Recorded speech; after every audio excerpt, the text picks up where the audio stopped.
What's up, guys? It's Sunday morning. You can see my scrapyard back there behind me. Got the crazy hair going on. But anyhow, I wanted to talk to you about diagnosing furnace problems because this furnace season is on its way. If you're not getting ready to start doing your preventative maintenance checks, your tune-ups, whatever you call them, PMs, PTPCs, whatever it is, it's coming. So we need to make sure that we catch a couple of things that are the most common callbacks on furnaces.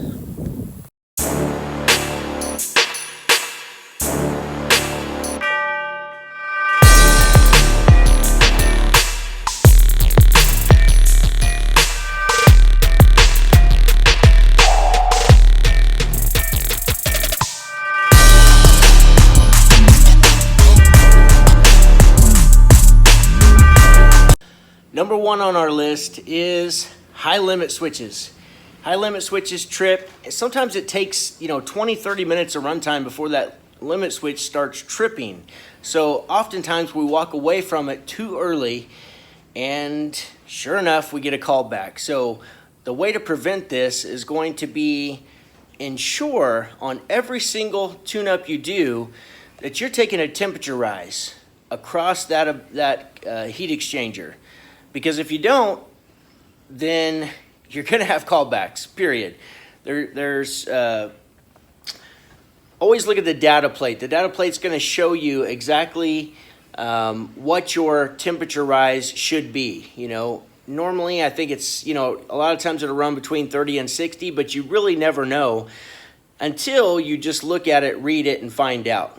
The most common cause of them tripping is going to be low airflow, guys. Just low airflow. Once in a great while, I'll find that the gas pressure is way off and it might be really high, so you might have to check that. If your airflow check's good, like your evaporator coil doesn't look like this one.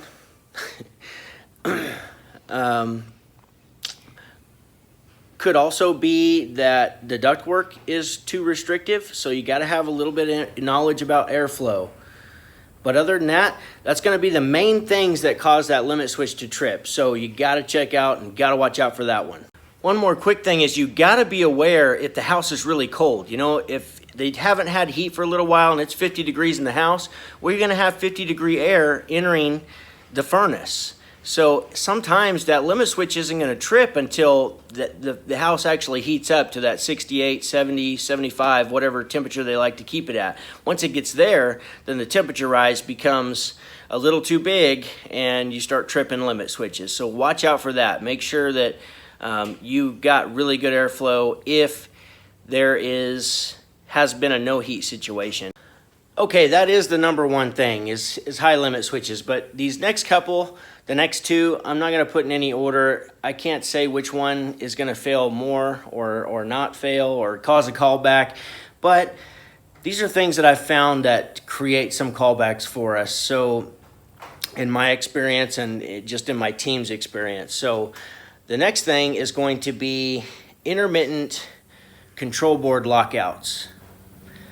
So that can be caused by numerous issues. The most common one, probably because it's so broad, is going to be intermittent or ignition lockout, because that can be 10 different things.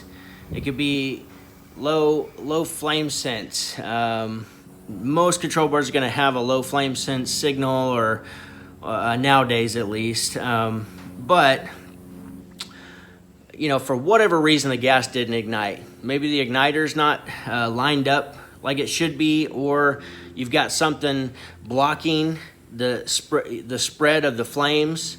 So then it's just going to give you a failed ignition where it didn't even get to the flame sensor maybe.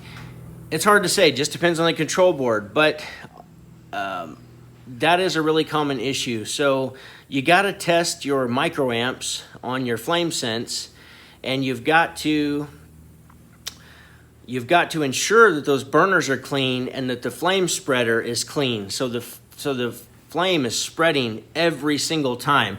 I had one years ago that it took me, I probably went to this call like 6 times. And what it ended up being, the furnace was immaculately clean. I mean, it's one of those ones where when the flame lit, you could see the reflection, you know, the blue flame reflection on the divider between the blower and the burner compartment. Like, it was super clean. But what I finally found on that, it would just lock out intermittently. And what I finally found was there's little ball of fuzz in one of at the cone of the burner, a little tiny ball of fuzz clogging one of those holes. And that was creating enough flame deflection that it would not sense the flame every single time. Although I could sit there in front of it for 20 times in a row and not have an issue, 3-4 days later, it would lock out in the middle of the night, and that's ultimately what I found. So you got to pull the burners on every furnace call and just clean them. Clean the flame spreader. Ensure that everything is immaculately clean. That way, you lower your risk of callbacks. Okay, I'm going to cheat here a little bit, but the third thing, I'm going to add a few things to this, but you got to check the run capacitor, because I've seen motors that will run 30 minutes without failing. Even when the run capacitor checks out okay, you know, you can check your amperage. I've had this happen before. Check your amperage on your blower, check your run cap. Everything checks out okay, yet the motor is overheating at times. So that's always an issue. Always be aware of that. Make sure the blower is clean. Make sure your run capacitor checks out okay. Test your amps on your blower motor. All that stuff, for sure. But also pressure switches. Pressure switches can be an issue. However, pressure switches rarely fail. I mean, in my entire 23-year career, pressure switches don't fail that often. I may change, 3 a winter, and that's doing hundreds of calls. Typically, there's a reason for the pressure switch to fail. So sometimes you got to pop the flue off, look down inside of there, and make sure there's nothing in there. I've seen a screw be inside of there, and all of a sudden, once in a great while, it would cause the flame to drop out on a pressure switch problem. Or it could be the fitting. That in one of these videos I'm going to overlay over this, you'll see the fitting. You got to pop the tube off and make sure that fitting's clean. Because a little bit of something in there, some calcium buildup or something from a little bit of moisture, that can create some intermittent issues. Past that, you got to check the flue. Make sure that it's all open and clean. But I think that's about it. That's all I'm going to cover right now in this video. I hope you guys enjoyed it. Hopefully that helps somebody. Hopefully I can save you a couple of callbacks by getting into those limit switches.